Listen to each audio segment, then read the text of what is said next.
This is Backroads of Illinois, server to farmers and ranchers in central Illinois in the mid. Today's edition of Backroads of Illinois. We were bringing you lasted for farming sources and information sponsored by AgriGold. We're glad you're here on today for our program. I'm Cesar Delgado on today. Well, the Farm Progress show was pretty great for last week with everyone in Decatur on their work in the Farm Progress. We had August report from the Department of Agriculture. Some people are concerned about the yields estimates of the report with the number 188. What do we need to reality check from the Department of Agriculture? Now he's a statistician at the USDA. Brad Summa, well, the Farm Progress show is over and a cool air is here on us, but I can't complain about that. Well, the commodities markets is getting trickier more than we thought. We were talking about that with Tyler Shau from agmarkets.net. You've been listening to Backroads of Illinois. We had August report from the Department of Agriculture. Some people are concerned about the yields estimates of the report with the number 188. What do we need to reality check from the Department of Agriculture? Now he's a statistician at the USDA. Brad Summa. Hi, Brad. How are things in St. Louis? Hi, Caesar. Good to be with you today. Things are a little dry in St. Louis. The temperatures have finally come down. We're getting some cooler temperatures, but we had a pretty hot and dry August. So I think a lot of farmers feel that's had an effect on the crop. But we got another report coming out next week, so we will soon see what that effect may have been. Great to hear that. We enjoyed the weather in Decatur. Yeah, that was just about ideal for the farm progress. So you never know that time of year if it's going to be mild or it's going to be 95 degrees, but that was pretty nice. Sure. Brad, let's start with our conversation about the August report from the Department of Agriculture because other peoples are not satisfied with it. What is your takes on it as a statistician? So yeah, I was pretty bullish. I think a lot of people were anticipating high yields. I talked to some farmers myself, and I even had one very large farmer in Missouri that I always contact tell me he was expecting a record yield. Farmers tend to be a little conservative this time of year before the harvest actually begins. So when they tell you in August they're looking for record yields, it's probably looking to be a pretty good crop. But I will just say, as far as the August report goes, a couple things. Number one, it is a forecast. It is, we always ask the question, assuming normal weather between now and harvest time, what do you anticipate your yields will be? As we mentioned earlier, we've had a pretty rough August. It's been hot, it's been dry. It hasn't been a whole lot of help to finish those crops out in August. So the report next week will be interesting to see what is reflected in the weather conditions we've had over the month. But I'll just say that our reports, in a large part, come directly from farmer opinions and farmer information that we collect directly from them.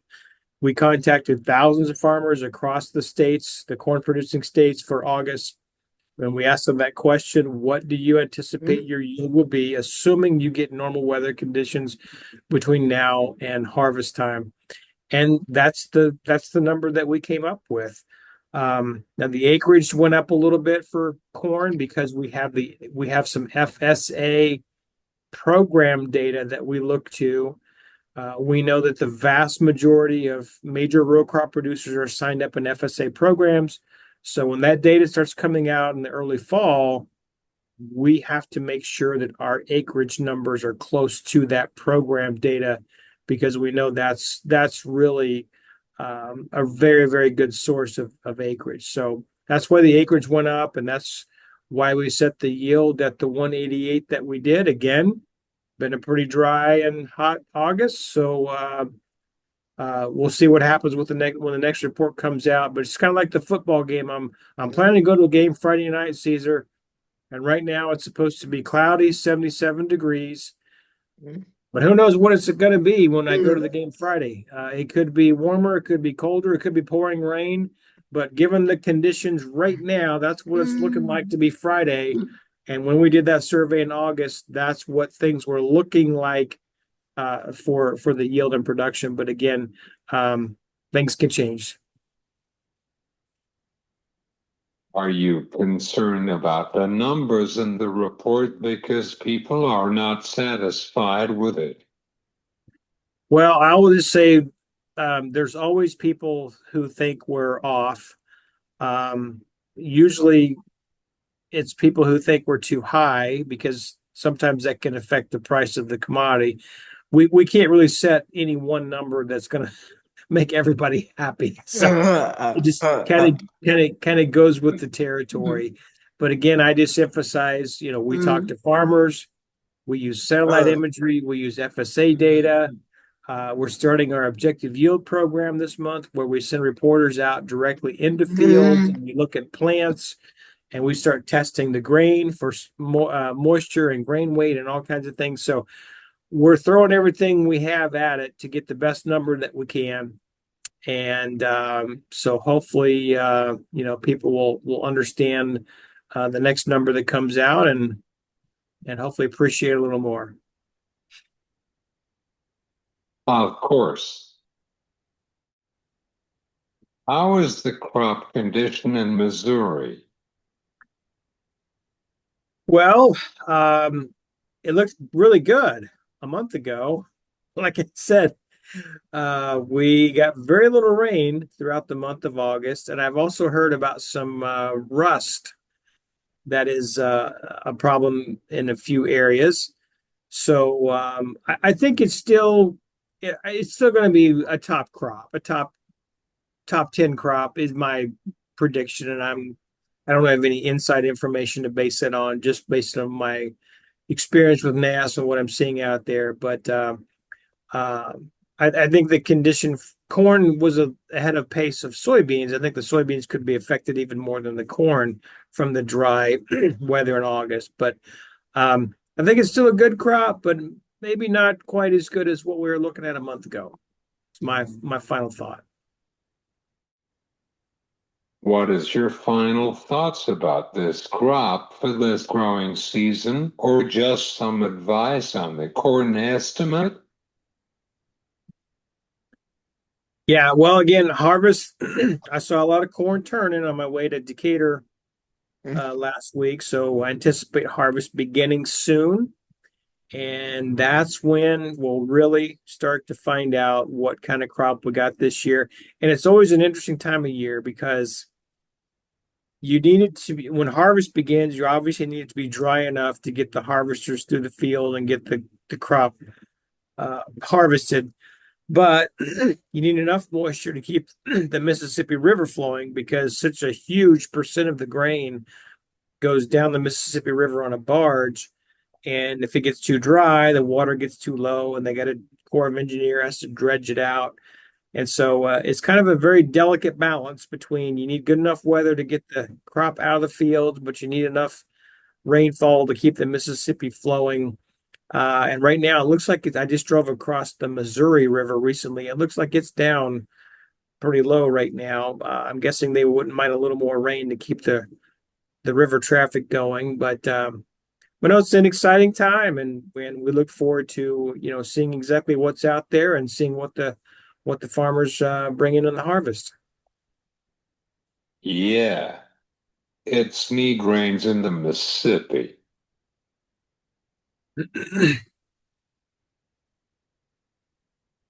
Thanks, Brad. You're welcome, Caesar. Glad to help, and it's great to see you last week again, and appreciate what you're doing here. This is Brad. Well, the farm progress show is over and a cool air is here on us, but I can't complain about that. Well, the commodities markets is getting trickier more than we thought. We were talking about that with Tyler Shau from agmarkets.net. Tyler, how are you in North Dakota? Doing very good, Caesar. Things are good. Been a pretty nice August/September weather of highs in the 70s and lows dipping down into the 40s, but good drying weather. Spring wheat harvest is humming along, should wrap up pretty quick. Great to hear that about the weather. Tyler, I was indicator for the farm progress fell from last week. The grains prices are currently in the nutshell to the tree. What is your position on the fundamentals from the corn markets? The market today had kind of well, I should back up. We've seen a really good move in the corn market from last Thursday. We had some weakness early in the week, Monday, Tuesday, Wednesday. Uh, Went and bottomed out, kind of plunged lower, went through some support levels during the day Thursday. Only to close up on the day, and actually had about a 4 cent higher day on Thursday. That was followed up by a dime move higher Friday. Seen some weakness earlier today. And then as we've moved throughout the day, we're actually going to close up here 2.5, 2 3/4 cents. So we've got over some key resistance. 420, 421 was a number we had identified that we felt like December corn needed to get through. It's going to, the last trade was about 423. It's probably going to settle in that 420 to 423 area. So we're getting through some resistance. We've gotten over the 50-day moving average. So I think fundamentally speaking, you're just seeing this corn crop getting smaller, more and more talk about the issues of southern rust and some other disease pressures on a crop that, don't get me wrong, still going to be big, probably just not as big as was advertised on the August WASDE report. Do you have any concerns about the technicals buying in play with the corn markets? No, the technicals look good. It feels like this market is going to to poised to push higher. Last year we saw kind of an unseasonable rally in the corn market, a pre-harvest rally that you typically don't see. We kind of bottomed out there in August and then just continued to push higher September and October. Sold off a little bit as we went into the harvest swing there in late October and November. Kind of seeing the same setup again this year. With a possible bottom on that post-August WASDE report. Went down well below $4 and have traded back above it within a few days and seems to be some. I don't know if it's necessarily new buying or some short positions being liquidated. You got a large fund short position out there, and they might be getting a little more nervous that the large yields they were expecting are maybe starting to wane just a little bit and seeing this price push higher. You've also had some drier weather in the east, which is also kind of affecting maybe what some final estimations of yield will be. Yeah, it is looking good with the weather for right now.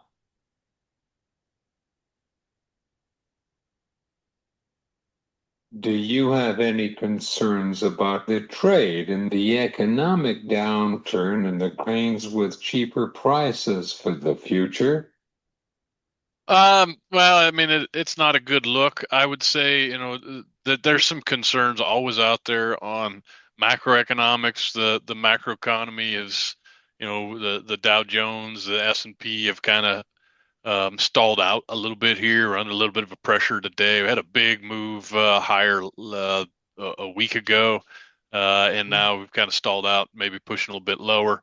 It'll be interesting to see. You've got a lot of outside markets doing a lot of strange things, and a lot of that just goes back to the uncertainty across the board, whether you're talking metals, energies, financial markets, just a ton of uncertainty on trade, ton of uncertainty on what's going to happen with the macro economy. And it's all, it works its way back, and grains feed off of that uncertainty. I think that's why we've seen some of the moves we've seen in prices here lately. Wow. The cattle markets with these prices are currently unstable. We said that, however, is there a black swan event in the horizon? Well, I mean, I'd hate to be this guy, Caesar, but the literal definition of a black swan event is an event that is impossible to see coming. That's why it's known as a black swan event. And therefore, whenever I get asked this question, I get asked it a lot, what's the next black swan event? So, well, if I knew that, it wouldn't be a black swan event because I would know that it's coming. So, I mean, possible things that could derail the cattle market. It could be the screwworm disease. I think in the long run that becomes more bullish if we're taking cattle out of the supply chain we already don't have enough of to meet current demand levels. So I think it might be a little unfriendly to begin with, as people are concerned about the possibility of contracting screwworm fly from cattle. Once they figure out that's not really an issue, I think it becomes more of a bullish narrative. The Mexican border, I know there's a lot of pressure on the government to get that open. That's mainly coming from cattle feeders in Texas, packing facilities, that type of stuff. I don't see that happening. It's from what we learned from the conference call or the press conference that Secretary Rollins and Governor of Texas had, was that the USDA is focusing on pouring a lot of dollars into preventative measures within the United States, not necessarily on opening the border. So I don't think that's probably going to happen. So I mean, what it is, there's a lot of things I could point to. Um, the best way I've been able to explain this is describe this. If I would have told you in February of 2020 that there was going to be a disease contracted by someone eating a bat in Wuhan, China, and it was going to shut the whole world down, and if I was speaking on your show, there would have been people telling me how crazy I was and that I'm an idiot and I must wear a tinfoil hat. But it happened. And so you've always got to be aware that those things could happen if you're a cattle producer and you haven't hedged your cattle or you haven't done anything to protect these prices. I think that's on you at this point, not on the advisor or the broker. The human case of the NWS in Maryland. But how about the cheap grains? Tyler, that's true. The cheap grains is the secret to all of this. I mean, we could talk all we want about uh, cattle prices and supply. Look, the supply of cattle is low. That's nothing new. The real the real driver of this, I should say, two drivers, is strong demand. People want beef. They like beef, and for good reason. It tastes really good, and it's pretty much the only nutrition you need as a human. You can survive a long time on beef. You can't survive that long on vegetables. So I would argue that it's an important product. The consumer knows it. There's really good demand. On the flip side of that, cheap feed. I mean, that's the recipe. We're able to pack on, most every feedlot or cattle producer I've talked to is feeding cattle for under $1 a pound of gain. So when you can take an 800-pound steer and feed it to 1,600 pounds for an $800 bill, it leaves a lot of cash available to go buy that feeder and put them in the lot.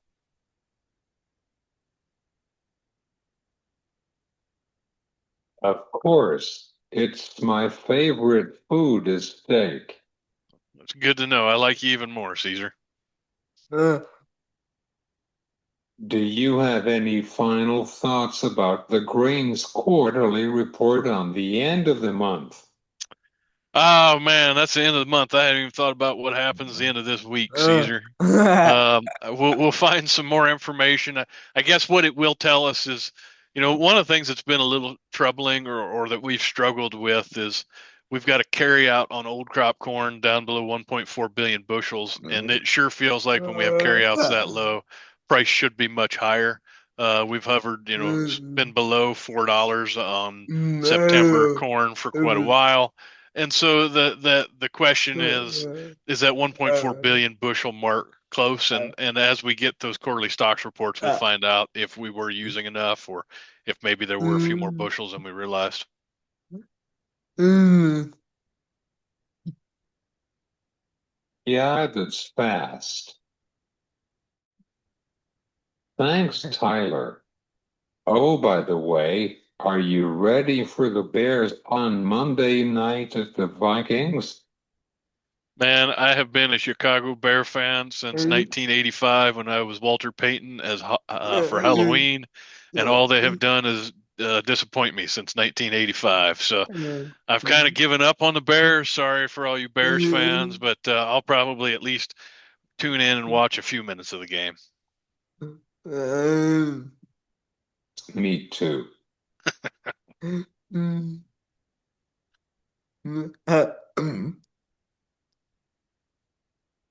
This is Tyler Shau from agmarkets.net on back roads of Illinois.